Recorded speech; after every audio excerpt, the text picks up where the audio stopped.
Sa akin, in my mind, meron talaga silang secret na patago na usapan. Maliwanag na para sa akin, may usapan sila na tinago nila sa taong bayan.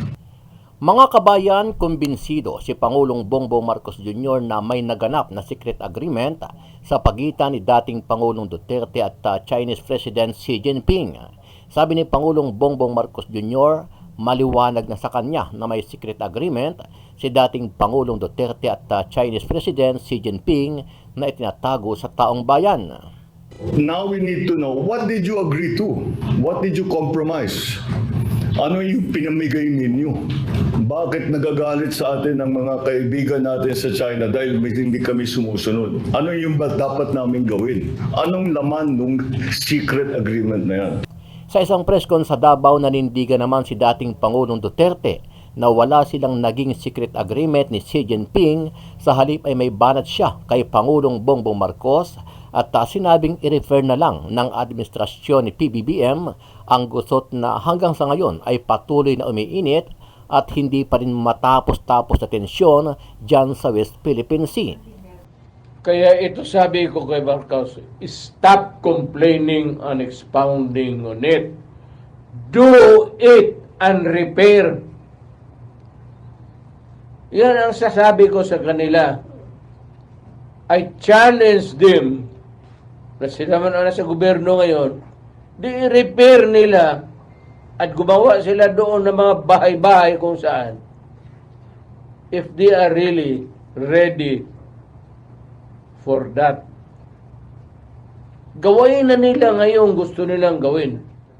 Duda naman si Pangulong Marcos Jr. at sinabi niyang hindi niya maintindihan si dating Pangulong Duterte kung bakit wala man lang ni isang dokumento o kasulatan na maipakita ang dating Pangulo sa kabila ng pagiging malawak na karanasan nito bilang isang magaling na abogado. Hindi ko nga maintindihan. Very experienced lawyer si President Duterte. Ang abogado, lahat gusto nila nakasulat lahat yan. Bakit walang nakasulat na kahit isang papel? Bakit walang video? Bakit walang announcement? Nothing. Bakit hindi nila sinabi, kung gusto nila isikreto, bakit hindi nila sinabi sa amin nung kami pumasok?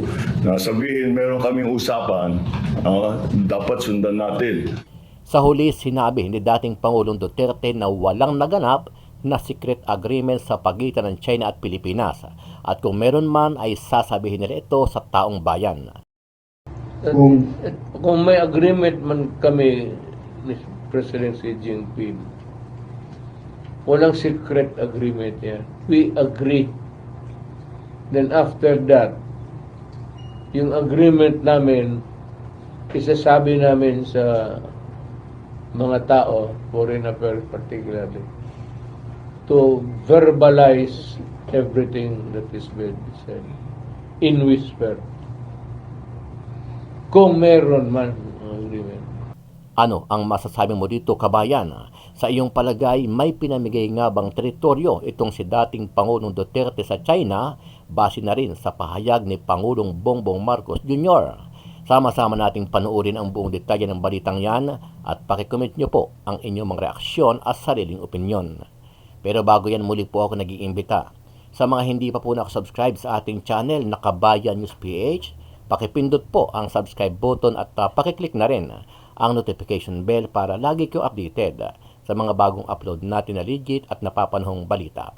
Maraming pong salamat. Embassy, we now know that there was a secret agreement. Kumbinsido si Pangulong Ferdinand Marcos Jr. na mayroon ngang pinasok na kasunduan ng nakaraang Duterte administration sa China na umano'y isang gentleman's agreement. Ang sinasabing gentleman's agreement ay may kaugnayan sa BRP Sierra Madre sa Ayungin Shoal. Para kay Pangulong Marcos, ang kasunduan na ito ay isang secret agreement. Sa akin, in my mind, meron talaga silang secret na patago na usapan. Maliwanag na para sa akin, may usapan sila na tinago nila sa taong bayan. Kaya naman may ilang question na iniwas si PBBM ukol sa isyung ito. Now we need to know, what did you agree to? What did you compromise? Ano yung pinamigay ninyo? Bakit nagagalit sa atin ang mga kaibigan natin sa China dahil hindi kami sumusunod? Ano yung ba dapat namin gawin? Anong laman ng secret agreement na yan? At pangatlo, bakit secret? Pagka masagot natin yung tatlong yan, magiging mas maliwanag yung issue na yan. Nagtataka ang Pangulo kung bakit hindi ito naidokumento samantalang isang abogado si dating Pangulong Rodrigo Duterte. Giit ni PBBM, wala siyang alam sa sinasabing agreement na ito. Hindi namin alam, walang dokumento. Hindi ko nga maintindihan. Very experienced lawyer si President Duterte. Ang abogado, lahat gusto nila, nakasulat lahat yan. Bakit walang nakasulat na kahit isang papel? Bakit walang video? Bakit walang announcement? Nothing. Bakit hindi nila sinabi, kung gusto nila isikreto, bakit hindi nila sinabi sa amin nung kami pumasok? Na sabihin, meron kaming usapan, dapat sundan natin. Adviser mo yan, Bongbong. Tanungin mo kung mayroong bang gentleman's agreement. Aywan ko, ayaw kong mag-insulto. Inumpisahan mo eh.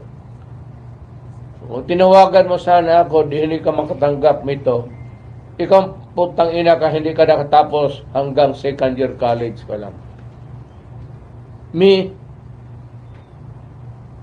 Dumaan ako sa lahat ng taga Foreign Affairs. Kaya ang panawagan ni PBBM dapat liwanagin itong mabuti ng nakaraang administrasyon. Tanong natin sa kanila, kaya walang dokumento. O sige, ano ba talaga? Ikwento naman ninyo kung ano yung nangyari. What part did you play in all of this? We need to clarify the situation because nalalagay ang Pilipinas sa alanganin. Yun daw ang content ng agreement. As is where is nga. Yeah. So, You cannot bring in materials to repair and improve. okay. So, Wala totoo- yan. So, totoo, Mayor, Totoo yan. na mayroong agreement. No agreement. As is where is. So, bawal ang construction materials. Ganon. As is where is nga. Kasi kung Sierra Madre pa lang, if allowed, batagalan na repair yan, nakauwi na yan dito. Paano naman paano mo gagawin yung tama kung hindi mo alam na meron palang secret deal dun sa tabi, may side deal. Kaya ito sabi ko kay Marcos, stop complaining and expounding on it. Do it and repair. Yan ang sasabi ko sa kanila. I challenge them na sila man na sa gobyerno ngayon, di i-repair nila at gumawa sila doon ng mga bahay-bahay kung saan if they are really ready for that. Ayon pa kay Pangulong Marcos, walang alam rin dito si National Security Advisor Eduardo Año na dating kalihim ng DILG sa ilalim ng Duterte administration. We've talked about it. And hindi siya kasama sa usapan. He was part of the cabinet, but he wasn't part of the discussion. So he said that he had some vague knowledge that, of course, that we were talking to China, but we are always talking to China. Gawain na nila ngayon gusto nilang gawin. Ipatrol na nila yung Philippine Navy, the gray ships, and let us see what happens. Tapos na kami. Kung sabihin ni Marcos, all of your past presidents were failures. You didn't do anything about Sierra Madre. Mr. President, I am challenging you to go to Alonan with the other ships and repair it. Yan ang dapat following your di subukan nila. Kami takot. Ayaw namin ng gera. Kung sa kanya, hindi ba kagera pagkos andyan yung Navy, di gawain mo. you have the ironclad guarantee of the Navy that they will, US Navy, that they will all die for the Philippines.